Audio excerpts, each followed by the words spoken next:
अभी चैनल को सब्सक्राइब करें और ब्रेकिंग न्यूज अलर्ट हासिल करें।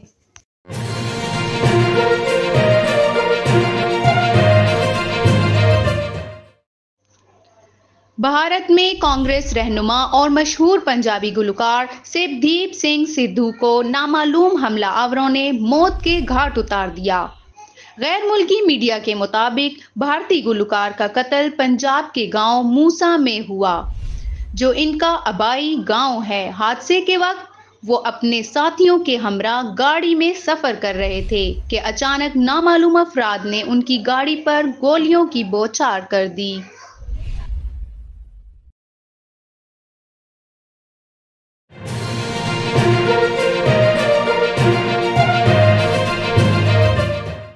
पाकिस्तान ब्रेकिंग न्यूज़ चैनल को सब्सक्राइब करें और सबसे पहले ब्रेकिंग न्यूज़ हासिल करें।